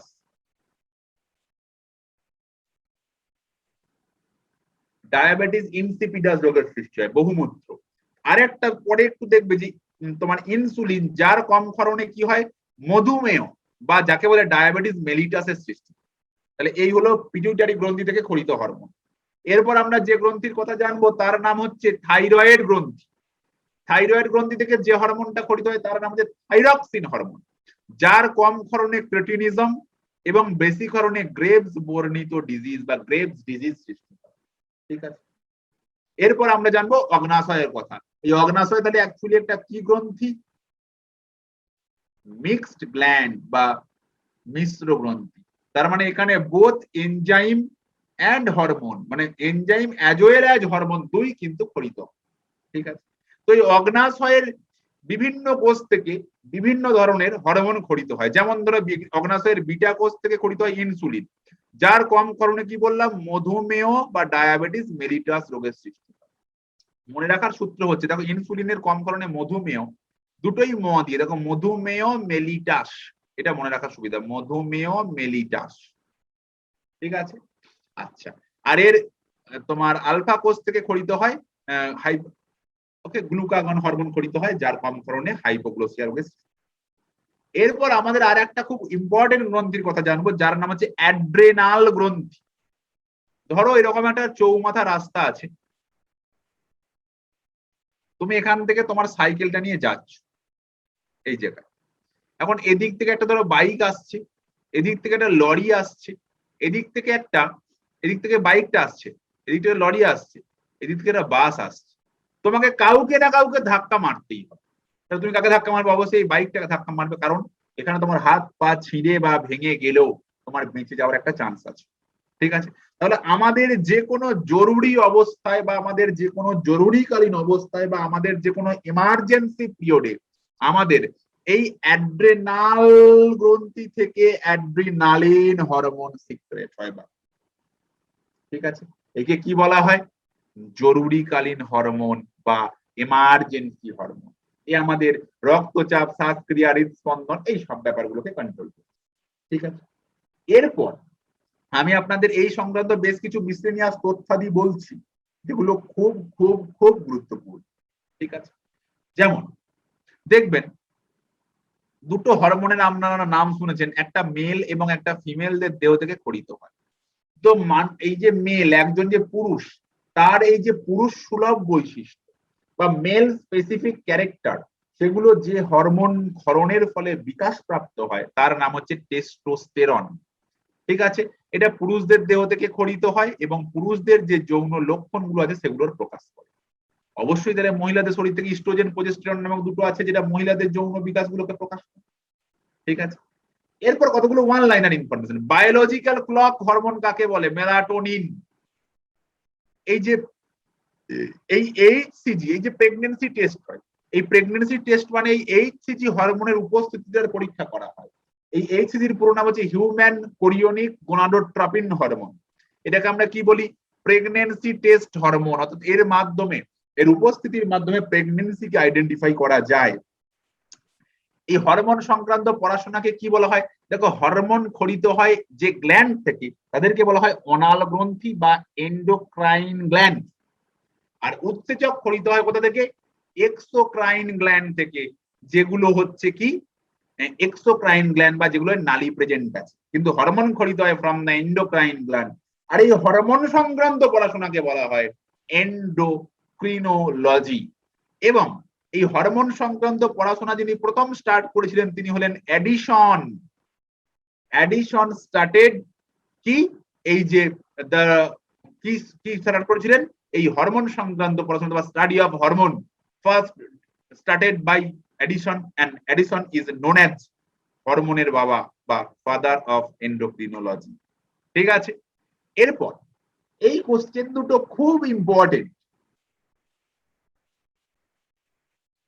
যদি বলে আমাদের দেহে তো অনেক গ্রন্থি আছে, there are so many gland in our body, তো তার মধ্যে সব থেকে বড় গ্রন্থি কোনটা? লিভার। মনে রেখো এই লিভার কিন্তু সনাল গ্রন্থি, বা এই লিভারটার কিন্তু নালী আছে, এটা একটা এক্সোক্রাইন গ্ল্যান্ড বা সনাল গ্রন্থি। তো এখান থেকে কি খরিতে হবে? সনাল গ্রন্থি মানে সেখান থেকে কি খরিতে হবে? এনজাইম খরিতে হবে। যদি পরীক্ষার কোশ্চেন এরকম আসে, আমাদের দেখি যত অন্তঃক্ষরা গ্রন্থি আছে তার মধ্যে সব থেকে বড় গ্রন্থিটার নাম, largest endocrine gland, it is thyroid. It is thyroid. ঠিক আছে। আর একটা হচ্ছে আমাদের সব থেকে ছোট অন্তঃক্ষরা গ্রন্থি কোনটা? সব থেকে বড় তো বলে দিলাম থাইরয়েড, সব থেকে ছোট হচ্ছে পিনিয়াল গ্রন্থি। অনেকে অনেক সময় কিন্তু এটা পিটুইটারি করে ফেলি আমরা, বাট পিটুইটারি রং অ্যান্সার। ঠিক আছে।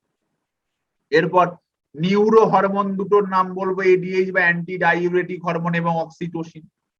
দেখো তোমরা দেখেছো অনেকে যে সমস্ত ব্যক্তিরা ব্লাড সুগারে আক্রান্ত হয় তারা নিজেরা নিজেদের ভ্যাকসিন নেন, ইনসুলিন। এই ইনসুলিনটা তাহলে কি? অ্যাকচুয়ালি একটা তো হরমোন, এবং এই হরমোনটা দেখো একটা এমন একটা হরমোন যেটাকে কৃত্রিম ভাবে কিন্তু প্রস্তুত করা যায়। এখনো পর্যন্ত কোনো হরমোনকে কিন্তু কৃত্রিম ভাবে প্রস্তুত করা যায় না এক্সেপ্ট ইনসুলিন। তাহলে ইনসুলিন প্রথম by biotechnology, by using biotechnology first discovered hormone is insulin. ঠিক আছে। তারপর আমরা জানবো প্রভুক গ্রন্থি বা মাস্টার গ্ল্যান্ড কাকে বলা হয়? পিটুইটারিকে বলা হয় মাস্টার গ্ল্যান্ড বা প্রভুক গ্রন্থি। কারণ কি? এই পিটুইটারি থেকে খরিত হওয়া যে সমস্ত জিনিসগুলো খরিত হয়, পিটুইটারি থেকে ক্ষরণ হয়, এই পিটুইটারি থেকে ক্ষরণ হওয়া বিভিন্ন ধরনের হরমোন আমাদের দেহের টোটাল প্রসেসটাকে কন্ট্রোল করছে। এই জন্য পিটুইটারিকে বলা হয় মাস্টার গ্ল্যান্ড। আর এই পিটুইটারি তো মাস্টার গ্ল্যান্ড, মাস্টারেরও তো মাস্টার থাকে। তো এই পিটুইটারির হরমোন গুলো ক্ষরণের জন্য আবার কে পিটুইটারিকে উদ্দীপ্ত করছে? তাহলে যে উদ্দীপ্ত করবে, পিটুইটারিকে উদ্দীপ্ত করবে, সেই হচ্ছে মাস্টার অফ মাস্টার গ্ল্যান্ড। তাহলে মাস্টারের মাস্টার কে? তো এই পিটুইটারিকে উদ্বুদ্ধ হতে সাহায্য করে বা উদ্দীপিত হতে যে সাহায্য করে তার নাম হাইপোথ্যালামাস। তো hypothalamus is known as master of master gland. Very very important এই তথ্য দুটো, একদম কে কে আই তথ্য। ঠিক আছে। এরপর মিল্ক ইজেক্টিং হরমোন বা মিল্ক সিনথেসিস হরমোন কাকে বলা হয়? এলটিএইচ কে বলা হয়, লিউটোট্রপিক হরমোন। এরপর আছে ক্যালোরিজেনিক হরমোন কাকে বলা হয়? টি4 থাইরক্স, টি4 কে বলা হয়। ঠিক আছে। এরপর জানবে লোকাল হরমোন বা স্থানীয় হরমোন কাকে বলে? টেস্টোস্টেরন এবং progesterone. In case of female local hormone progesterone, in case of male local hormone নাম টেস্টোস্টেরন। ঠিক আছে। এরপর যে ট্রপিক, যারা আমাদের উচ্চতাকে কন্ট্রোল করে এই সংক্রান্ত, টিএসএইচ, এলএইচ, এসিটিএইচ। রেননিন হরমোন এমন একটা হরমোন যে কি করে? আমাদের ব্লাড প্রেশার বা বিপিটাকে কন্ট্রোল করে, রেননিন হরমোন। আর লাস্ট অফ অল জেনে রাখো, উদ্ভিদের দেহে যে হরমোন গুলো রয়েছে তার মধ্যে একমাত্র নাইট্রোজেন বিহীন হরমোনটার নাম হচ্ছে জিববারেলিন। এই জিববারেলিনে কোনো রকম নাইট্রোজেনের প্রেজেন্ট নেই বা নাইট্রোজেনের উপস্থিতি নেই। ঠিক আছে। তাহলে উদ্ভিদের দেহে নয়, প্রাণীদের দেহের এই যে secretion of hormone from exocrine gland, কোন গ্রন্থি থেকে? নাকি endocrine gland, from endocrine gland, যে গ্রন্থিগুলোয় কোনো নালী নেই। পরীক্ষার কোশ্চেন আসবে hormone secrets from endocrine, exocrine, both, none, এরকম থাকতে পারে। আবার আমাদের শরীরেই এমন একটা অদ্ভুত এক ব্যাপার, আমাদের শরীরে এমন একটা হরমোন আছে, এমন একটা গ্রন্থি আছে, সরি হরমোন বলাটা ভুল, এমন একটা গ্রন্থি আছে যে গ্রন্থি কি করতে পারে? যে গ্রন্থি থেকে উৎসেচক এবং হরমোন বোথ সিক্রেট হয়, দুই সিক্রেট হয়, তার নাম অগ্নাশয় গ্রন্থি। ঠিক আছে। তো এবার আপনারা আপনাদের খাতা খুলুন, এই হরমোন সংক্রান্ত কিছু তথ্য আমি আপনাদের লিখিয়ে দেব, যেগুলো একটু আপনারা মনে রাখবেন। আর ইতিহাসে যেটা পড়িয়েছি ওখানেই সর্বোচ্চ নোট দেওয়া আছে, ও কটা আপনার মনে রাখলেই হবে।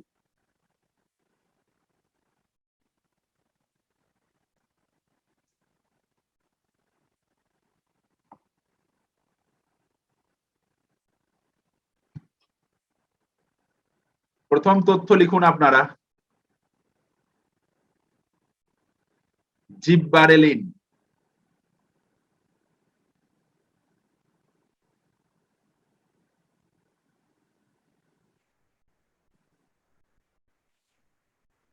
এই জিববারেলিনটা আমি আপনাদের বলেছিলাম ওটা ওখানে নেই, ওই নোটসে নেই। এখান থেকে কিছু তথ্য লিখে নিন। only plant hormone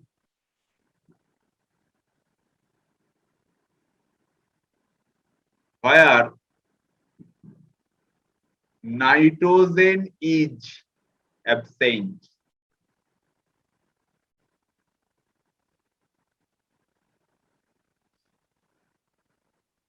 दो नंबर लिखুন first isolated from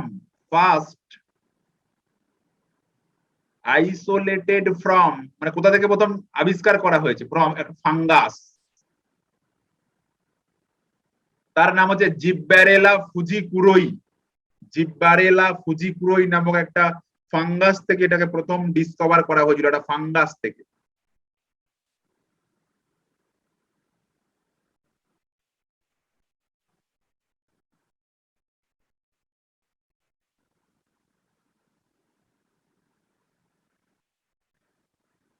লেখো ইট হেল্পস বা এটা সাহায্য করে কিসে সাহায্য করে it helps the breaking of dormancy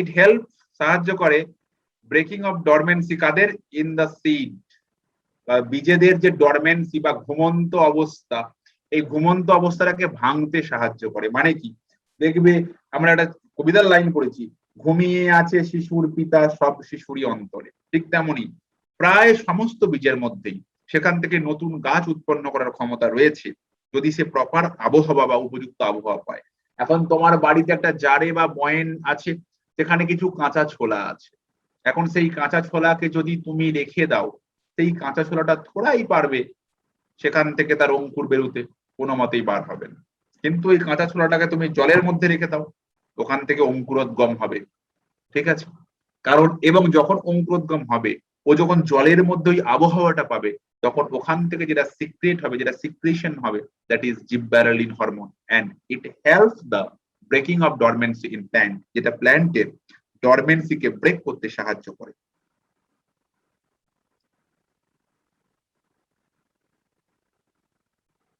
next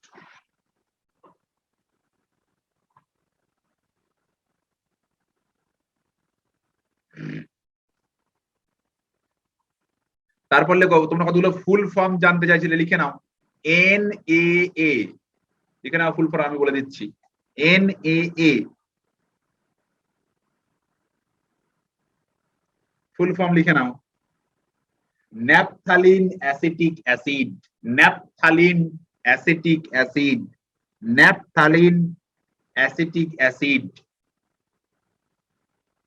naphthalene acetic acid next IAA এটা জানতে চাইছে লিখে নাও indole acetic acid indole INDOL বা হস্যই দন্ত নয় রয়কার লয় indole acetic acid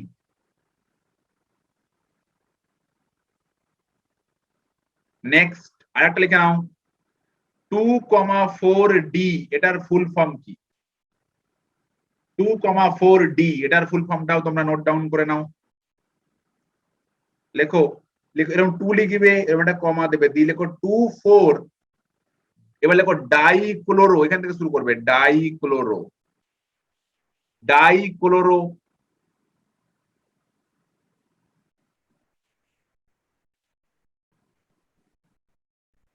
2,4 dichlorophenoxy acetic acid 2,4 dichlorophenoxy acetic acid আর একটা জিজ্ঞাসা করছিল ওটাও লিখে নাও 2,4,5T এটার ফুল ফর্ম কি দাগ দিয়ে লেখো এরকমই ঠিক একই রকম ভাবে 2,4,5 দিয়ে লেখো ট্রাই এরকম ট্রাইক্লোরোফেনক্সি অ্যাসিটিক অ্যাসিড ওটা হলো ডাইক্লোরোফেনক্সি অ্যাসিটিক অ্যাসিড আর এটা হলো ট্রাইক্লোরোফেনক্সি অ্যাসিটিক অ্যাসিড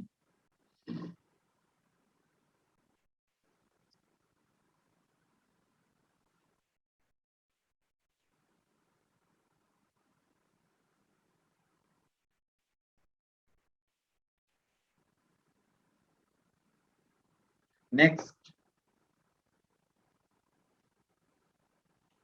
देखो thyroid gland is the next information, thyroid gland is the maximum source of iodine. এই থাইরয়েড গ্ল্যান্ডের মধ্যে এই আয়োডিনের ব্যাপারটা অর্থাৎ আয়োডিনের ব্যাপারটা থাকে এবং এটাকে কন্ট্রোল করে থাইরয়েড গ্ল্যান্ড।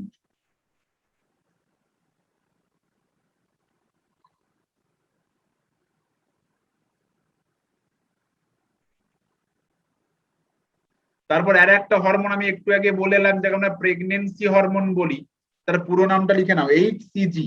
এর পুরো নাম হচ্ছে হিউম্যান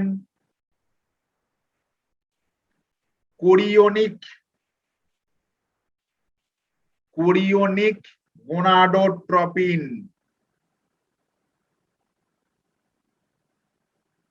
হিউম্যান কোরিওনিক গোনাডোট্রপিন এটা কোথায় থাকে? প্রেজেন্ট ইন প্লাসেন্টা, যেটা আমরা অমরা বলি, সেখানে প্রেজেন্ট থাকে এবং এটা প্রেগনেন্সি হলে তবেই এই এইচসিজি হরমোনের উপস্থিতিটা থাকবে।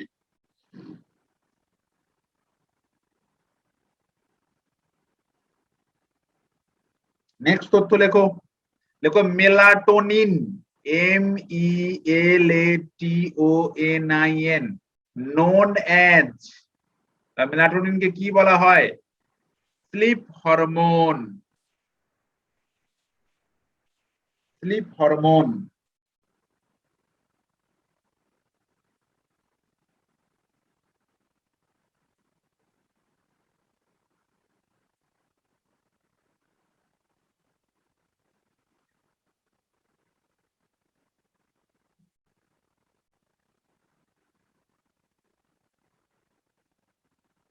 ওকে, এবার তোমাদের একটা জিনিস আমাকে ক্লিয়ার করতে হবে, তাহলে চ্যাপ্টার শেষ হয়ে যাবে।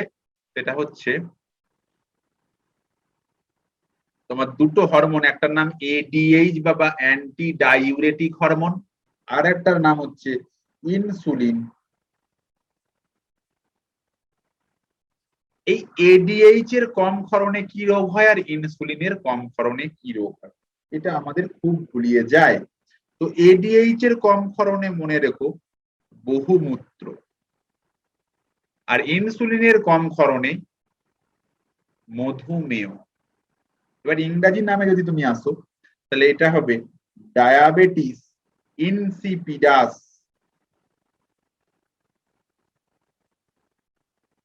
আর এটা হবে ডায়াবেটিস মেলিটাস। তাহলে দেখো এই ডায়াবেটিস মেলিটাস, এখানে ম বা এম রয়েছে, এখানেও ম, তাহলে মধুমেহ বা ডায়াবেটিস মেলিটাস, আর বহুমূত্রটা হচ্ছে ডায়াবেটিস ইনসিপিডাস। এটা মনে রাখতে হবে, ঠিক আছে?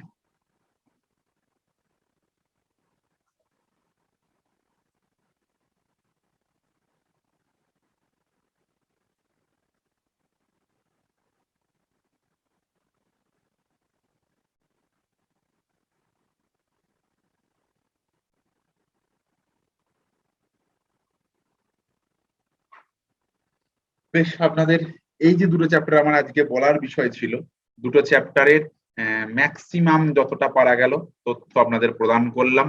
এবার আমি আপনাদের আনমিউট করছি, যদি কারো কিছু বুঝতে সমস্যা থাকে, কোথাও বুঝতে না পারেন আমাকে বলুন, আমি চেষ্টা করছি বুঝিয়ে দেওয়ার। আপনাদের আনমিউট করলাম,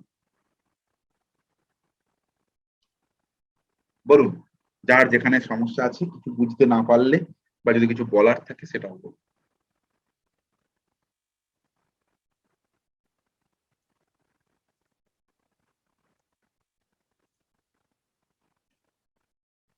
বলুন।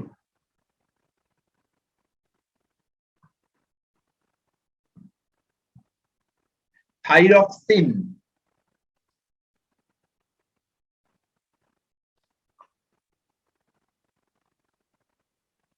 আচ্ছা তুমি বলছো T3 এবং T4 এর ফুল ফর্ম কি? দাঁড়াও আমি স্পেলিংটা লিখে দিচ্ছি, লিখে নাও।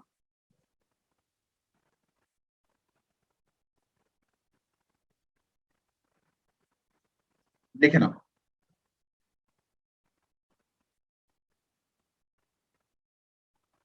সরি, প্রথমে T4 আর T3। দেখো T3 টা লেখো try, TRI try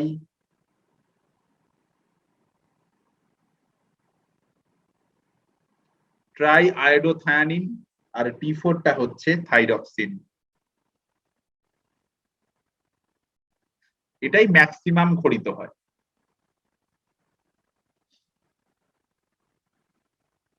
T3, T4।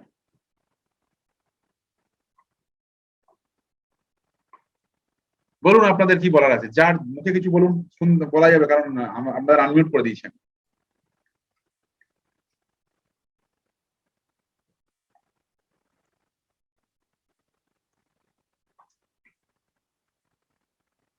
কারোর কিছু বলার নেই? সব বুঝে গেছেন আপনারা আজকে? স্যার লিখতে কোনটা লিখতে পারোনি বলো, কোনটা লিখতে পারো? তুমি মাইকটা অন করে বলো কি লিখতে পারোনি, আমি সেটা বলে দিচ্ছি আবার।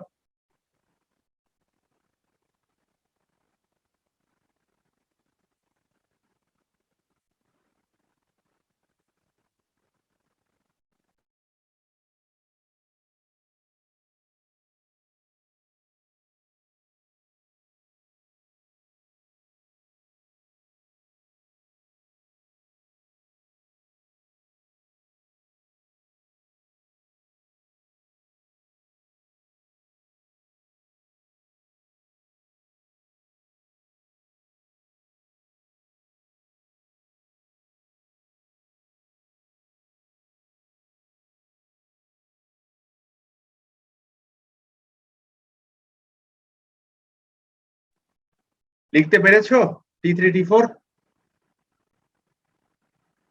ঠিক আছে, বলো আর কে কি বুঝতে পারোনি, যদি কিছু বুঝতেও সমস্যা থাকে বলো।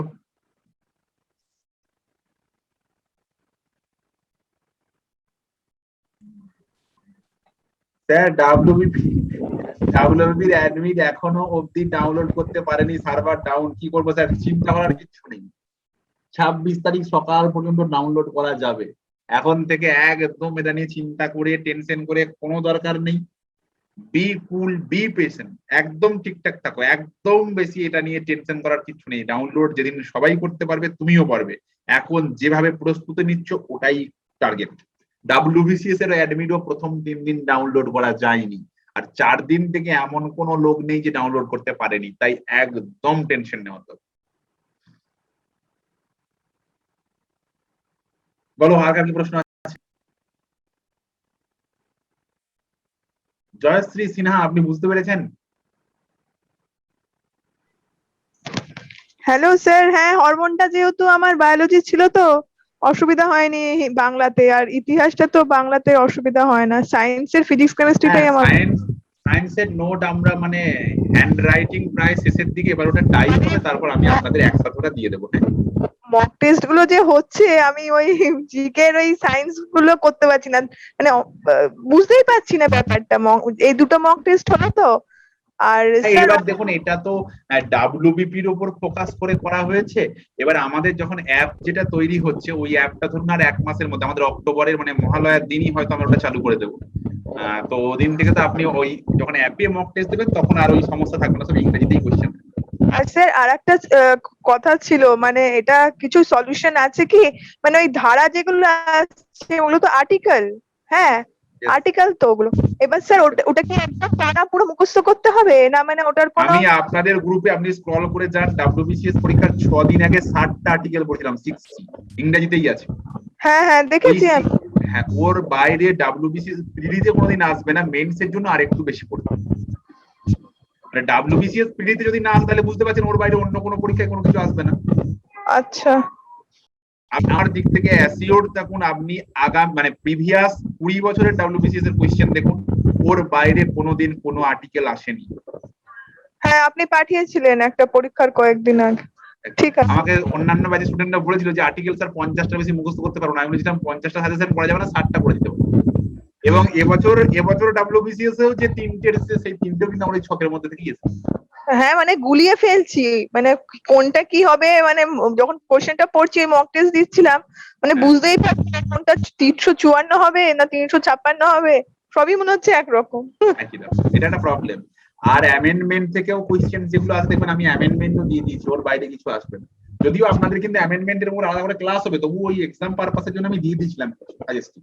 হ্যাঁ এবং দেখেছি। একটা অ্যামেন্ডমেন্ট এসেছিল, সেটা ওর মধ্যেই এসেছে 61তম অ্যামেন্ডমেন্ট, বয়স 18 থেকে বাড়িয়ে 21 করা হয়েছে। আচ্ছা আচ্ছা স্যার, থ্যাংক ইউ। আচ্ছা, WBP এর কত কাট অফ হবে আমি বলিতে পারিব না, বলো আর কার কি প্রবলেম হচ্ছে, কোথাও যদি বুঝতে না পারো বলো, যার যেখানে বুঝতে পারোনি বলো।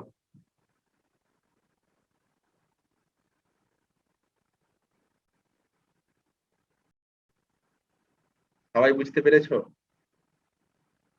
আমি নোট পাঠিয়ে দিচ্ছি কিছুক্ষণ পরে।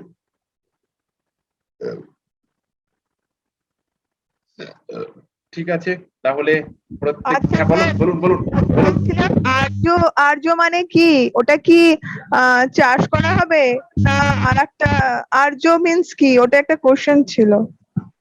আর্য মিন্স রেস বা জাতি, আবার যদি কাল্টিভেশন বা চাষ থাকে সেটাও হবে।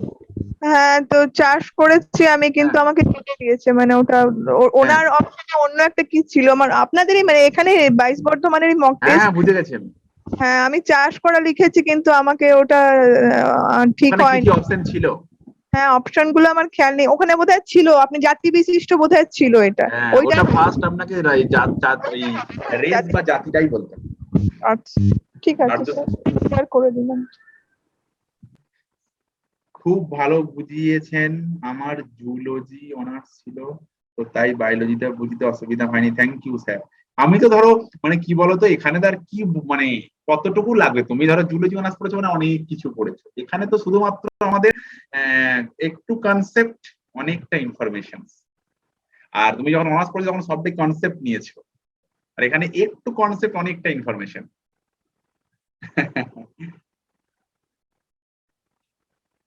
ঠিক আছে, প্রত্যেককে ভালো থেকো, সাবধানে থেকো, আর সুন্দর থেকো। আজকের মতো তাহলে টাটা, শুভ সন্ধ্যা, শুভরাত্রি, অশুভ বিকালও আছে, টাটা। প্রত্যেকে ভালো থেকো, থ্যাংক ইউ প্রত্যেককে।